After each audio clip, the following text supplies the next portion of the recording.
Bonsoir à tous et merci de nous suivre sur Afrique Sport pour le journal du soir du samedi 13 mai 2023. Nous commençons en Algérie. Aouar fait un pas de plus vers les Fennecs.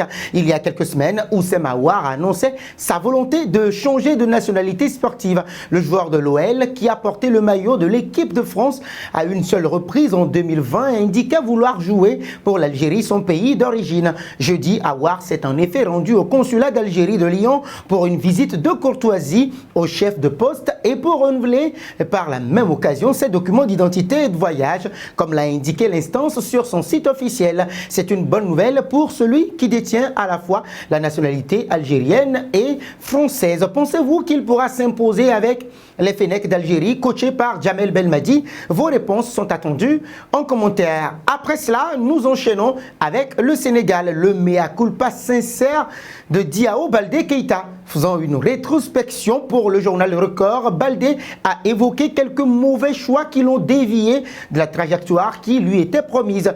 Je reconnais avoir fait de mauvais choix dans ma carrière, mais voilà, il faut assumer, dit-il. Je ne pense pas qu'il y a des regrets parce que je suis encore jeune, j'ai encore l'âge pour bien travailler, pour arriver encore au top. C'est ça que je dois faire, je suis déterminé. Maintenant, je pense que je dois tracer mon parcours. Je suis passé par de grands clubs européens. Je dois continuer à travailler et faire de bons choix dans l'avenir. Avec 4 buts inscrits en 12 matchs pour 4 titularisations depuis le début de sa saison, Keita Baldé Diao se refait une belle copie du côté de la Russie avec le Spartak Moscou. Victime d'une suspension pour violation d'un contrôle antidopage, il semble retrouver ses marques. À cet effet, il montre déjà son envie de retrouver la tanière pour la prochaine CAN. Diao Baldé doit-il être rappelé par Aliou Cissé avec le Sénégal pour la prochaine CAN en Côte d'Ivoire?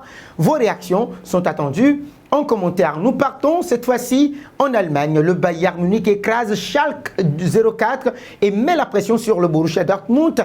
Kimmich, Gnabry et Müller ont tous les trois marqué dans l'écrasante victoire du Bayern contre Schalke 04 6-0 ce samedi. Le Bayern semble retrouver de l'allant au meilleur moment. De nouveau leader de Bundesliga depuis 2 semaines, le club bavarois a mis la pression sur son poursuivant immédiat Dortmund en se promenant contre Schalke 04 6-0. Sadio Mané, rentré en toute fin de partie, a été passeur décisif pour Nusayr Mazraoui pour le 6e but du Bayern Munich. C'est une sacrée gifle que le Bayern Munich a infligée à Schalke 04 et l'un des plus gros contributeurs à cette victoire est Serge Gnabry. Le retour de l'Allemand se concrétise par un doublé. Lui qui est assez régulier pendant cette saison se réveille un peu plus tard. Mais il vaut mieux tard que jamais, dira-t-on. Les tutos se régalent de son doublé. Mais nous aimerions vous poser la question de savoir si Sadio Mané doit rester au Bayern Munich la saison prochaine. Dites-le nous en commentaire. Kanté apte pour le rassemblement des Bleus? C'est la grosse interrogation puisque la saison d'N'Golo Kanté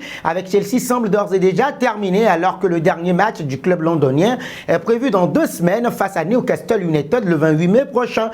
Reste à savoir toutefois si l'international tricolore, 53 sélections, 2 buts, fera partie du groupe de l'équipe de France pour les prochaines rencontres de qualification de l'Euro 2024 face à Gibraltar 16 juin et à la Grèce 19 juin.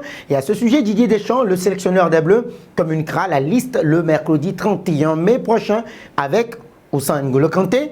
Vos réactions en commentaire. Un mot de mercato, il s'agit de Messi. Si les fans d'Al Hilal ont réclamé l'arrivée de Lionel Messi vendredi lors de la finale de la Coupe du Roi d'Arabie Saoudite, le président Fahd bin Nafel se montre peu bavard sur ce bouillant dossier. Ne me posez pas de questions sur Messi, a répondu au journaliste Bin Nafel, interrogé sur les rumeurs de transfert de l'attaquant du Paris Saint-Germain juste après la victoire sur Al-Wihda 1-1, 7 tirs à 6 à Jeddah. Le groupe est plus important pour moi qu'un joueur. Je ne vous dirai rien. Si quelque chose sort de ma bouche ou bien du service de presse, vous l'aurez. Lors de cette interview réalisée au bord du terrain, la foule criait Messi, Messi, et Bin Taleb a indiqué que le plus important pour lui est le joueur, est le groupe plutôt qu'un joueur. Il faut savoir que nous sommes un grand club. Notre objectif est d'améliorer l'équipe. Si on se concentre sur une personne, on perd le groupe, a-t-il souligné. L'actuel entraîneur d'Al Hilal est depuis février 2022 l'ancien attaquant l'attaquant international argentin Ramon Diaz, qui a déjà effectué un premier passage à la tête de l'équipe basée à Riyad entre octobre 2016 et février 2018. Après 2 années sans grands éclats au Paris Saint-Germain, le septuple ballon d'or, le riche royaume pétrolier du Golfe, propose un pont d'or exceptionnel à lui, énorme d'ailleurs pour le champion du monde de 35 ans, a affirmé mardi l'AFP à Riyad après des négociations. Ce sera tout pour ce journal du soir. Nous bouclons avec la question du jour.